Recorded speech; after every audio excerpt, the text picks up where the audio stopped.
Welcome back to the Ricky Mathews Show. As I often say, there is no rest for the weary for people in leadership roles, and that's certainly true of my next guest, Dr. Joe Paul, the president of University of Southern Mississippi, USM to the top, Southern Miss to the top. My dear friend, how you doing? I'm doing just great. It's good to see you. You're in Washington, D.C. You're visiting with the legislative delegation. You actually went there straight from Auburn, the regionals, but it's exciting times, and I can't tell you how proud I am of you for the leadership role you played at Southern Miss. Well, I really do appreciate it. Southern Miss is just poised to take off like a rocket ship, and I'm working hard every day with a great team, just stacking bricks toward that end. I love it. I love it so much. I mentioned, too, that you the last time you and I actually visited on the air, you hadn't been named. You were interim president at the time, and we posted a couple of clips from that conversation, and they were viewed thousands of times because I think what it did, it hit a nerve because in it I talked about how do you make yourself a viable candidate for that job, and you were so respectful and honorable in the way you answered those questions, but I think it kind of fed into the frenzy of folks who support you, and it wasn't long after that. It was not because of my show, just obviously those stars were getting a line long before you and I talked on the show, but you were named the president. So I'm so excited for you. I think it's great for Southern Miss, and wow, it's awesome. Hey, listen, you and I chatted a little bit with Jeff Duncan before we started the show during the break. I wish we could have recorded that because what Jeff has covered the sports scene over 20 years in New Orleans. He knew Will Hall when he was at Tulane, and what he said about Will really helped you. I mean, not that you didn't already know this, but Will Hall is going to be a winner. He's going to be a winner, and he's building a team. And as I said to you and Jeff, what's cool about it, and this is the way I always approach my CEO roles when I was in the media business, is that I made decisions that I knew I was going to have to live with 5 years from now. When you have coaches that come in that are only going to stay a couple of years, they don't decide like that. Will Hall is thinking long term, but he's also thinking about how we're going to win next year. It's exciting to have him, isn't it? It's incredibly exciting. Will Hall and his dad, legendary high school coach Bobby Hall, literally know every coach in Mississippi and every family that produces great athletes. And I call him Mississippi's Ted Lasso. But what he's doing is building it the right way, and he's building a culture.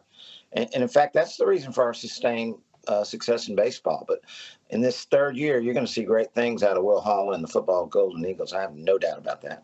Well, if you go back, there were a string of really, really strong coaches on the football side that stayed for a number of years. But then we had a sort of long string of guys that didn't stay very long. I mean, you mentioned baseball, 64 years of baseball at Southern Miss and only 4 head coaches.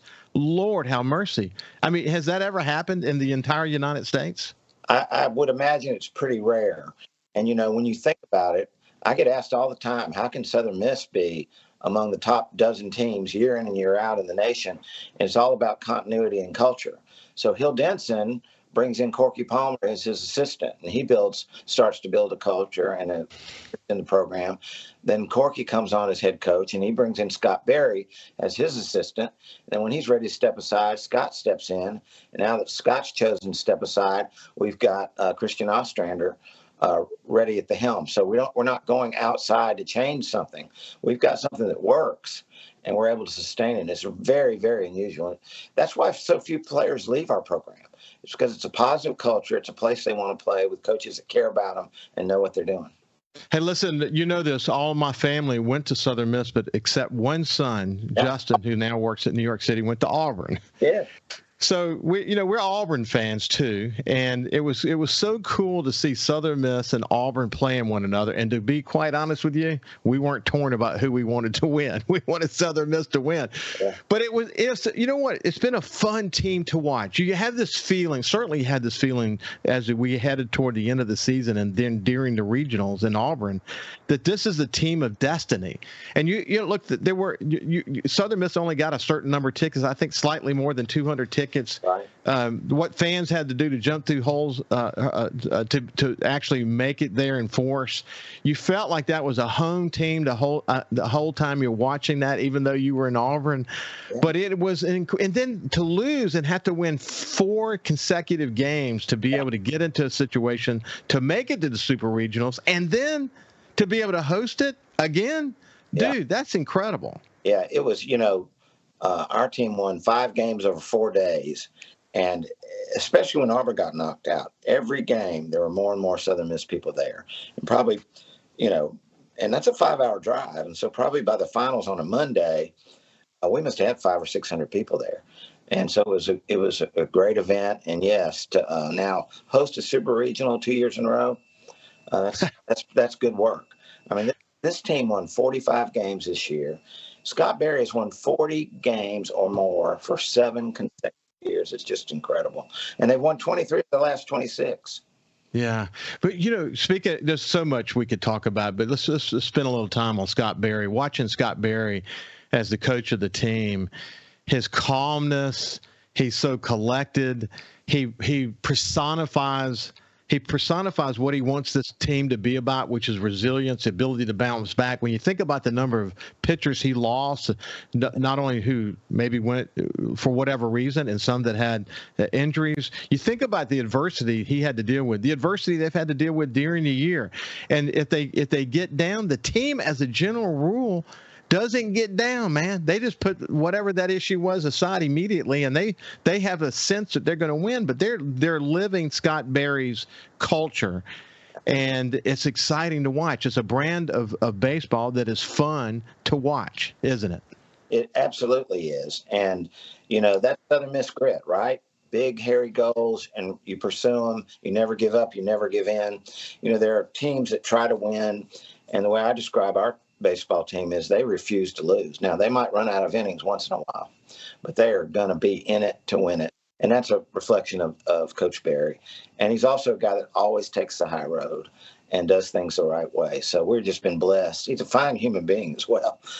We've been blessed to have him. And I'm telling you, Coach Oz is not going to disappoint us going forward either. What's really interesting about Coach Scott Berry is to watch how the television announcers, to watch the other coaches on the team, to watch the other players on the team, and how they respect Scott Berry. It's quite amazing, this legacy that he's leaving. Anyway, it was super exciting to watch. The other thing is that you think about it this way. Last year, Super Regionals, Ole Miss ends up winning it all. But if you go back and look at that game, which I did, there were a couple of home runs. I'm talking about, a couple of foul balls that were inches from being a home run that could have literally changed the entire complexion of that game. And Southern Miss is advancing and not Ole Miss. But, you got to have a little bit of luck in this game. But, that's the reality. But you got to position yourself to have that luck. And I think Scott Berry has done an incredible job with this team this year, hasn't he? Oh, absolutely. Absolutely. One other thing about the Super Regional, I don't know if it's because being for Southern Miss and with Southern Miss for most of my life, when you get an opportunity second year in a row to host a Super Regional and you're going up against Tennessee, you just assume they're going to give it to Tennessee. You're just ready for the bad news, and then it comes down that it's Southern Miss that's going to be hosting it in Hattiesburg. Man, what does that do for you? Oh, it does a lot for us. I mean, it gives us tremendous home field advantage, lets us celebrate our team again. Probably will have a $5 million economic impact on the community. Last year when we did the regional and super regional, it was $20 million impact. So it means everything. And again, the committee had to evaluate the resumes of the two teams, and they could have made either choice. And I'm sure it was very difficult. Tennessee is really, really good. But it tells you that we have built a reputation nationally to be chosen to host this super regional. Listen, people think I have some special relationship with you, so a couple of people call me and say, "Man, can you get me some tickets?" and here's the interesting point, and people need to probably understand this, and you can expand on this a little bit. But when I was at Southern Miss, you couldn't sell a ticket to a baseball game. That's just the reality. And Southern Miss went on a mission to build a really nice venue for having incredible games, which enables you to host a super regional. Your season ticket sales have been through the roof, and when you go to a super regional like this, you're required to allot 600 tickets to Tennessee. Right. So when you take, and then you only end up like, what is it, 100 tickets? I don't even know the actual number, but that go to the public. There just aren't tickets available. That's the bottom line. There really aren't. I don't have a ticket for Ricky Mathews or the King of England, even myself, and I'm the president. But what happened was, we've been growing in attendance. And so after last year's success, literally every seat in the stadium was sold to a season ticket holder. So they had first right of refusal to buy those tickets, and 90% of those season ticket holders got the tickets for the. So then you've got to squeeze out 600 to Tennessee, and that's why there's just not one to be had. That's right. When we get on the other side, there are actually a few tickets on SubHub and so these other distributors, but they're going for, some cases north of $400 for a ticket. Anyway, when we come back, we'll continue our conversation with Dr. Joe Paul. Welcome back to the Ricky Mathews Show. I have my friend Dr. Joe Paul, the president of Southern Miss, and we're talking about the Super Regionals. When we went to break, though, I mentioned that tickets yesterday, when I checked, were going for north of $400. I think there were only 21 tickets at the time on StubHub. Kyle, you checked. What was the number? The lowest was $609. The highest that I saw just on the first page was $1,497. And there was a pop-up message that said 45 people bought tickets within the last hour. Wow. You know what? Going back over to Dr. Joe Paul, president of Southern Miss, that's so exciting to see, man. The atmosphere, once again, is going to be electric. It absolutely will. It'll be so fun. And then your team has put together this watch opportunity outside of the actual game itself, which is going to be free to the public. And then around the town, you got people having watch parties. But Hattiesburg's going to be on fire. Oh, it certainly will. Absolutely. So, anything else you want to say about football? Because if we got a second, I'll get a quick update on some of the activities you've been involved in. Anything else you want to say about? I said football. I meant baseball. Anything else you want to say about baseball? We're just incredibly excited to be hosting, and what a way to send Scott Berry out if we could get to Omaha. The players did that for Corky, and this just seems a little deja vu like. It does. Take one game at a time, man. We're going to take one game at a time, and that's the way we're going to look at it. Boy, you know what? I talk a lot about Southern Miss down here on the coast on my shows. It comes up in so many different ways, but Southern Miss is present in so many different ways. Certainly with the blue economy, obviously hugely engaged. But what's the state of affairs just in general at Southern Miss these days? Well. The state of affairs are that there's tremendous enthusiasm. We're really poised for enrollment growth, even in a declining market. We're a Carnegie Research One University. Our faculty brought in $122 million in funded research. You mentioned the blue economy and our research across the coast. So over the last 2 days, I've seen every member of our delegation, all 4 congressmen and both senators, and top of mind for every one of those is, this is incredible what's happening on the Mississippi Gulf Coast. I spoke with Rear Admiral Nancy Hahn with NOAA. They're moving their marine and aviation operations to the Roger Wicker Center, which we'll cut the ribbon for in October the 13th. So there's just, the great thing about all that is this impact on Mississippi's economy, coastal economy, is not something that's 30 years away, 15 years away. It's here right now. With Ocean Aero that you're well aware of, we just finished the incubator. At least 4 of those 6 companies are looking at moving some operations to Mississippi. So it couldn't be more exciting time. Yeah, what's interesting about Ocean Aero, which we've talked about on the show many times. Mark Henderson, he and his wife Leslie started the first brewery in Magnolia Brewery in the Kill. But Mark also has a company called Log Linear Group. And they have designed sophisticated radar technology, has multiple patents, and he's worked out of Stennis. Turns out he actually worked with Oceaneer when Oceaneer was in California. How about that? And so now Oceaneer comes back down here, and he's working with them here now. But they actually just recently won an award for the Gulf Coast Business Council, a new award that they have. And I mean, it's just an indication that they're making their mark in so many different ways. But they're just one innovative entrepreneurial company doing incredible things with these unmanned capabilities on the water.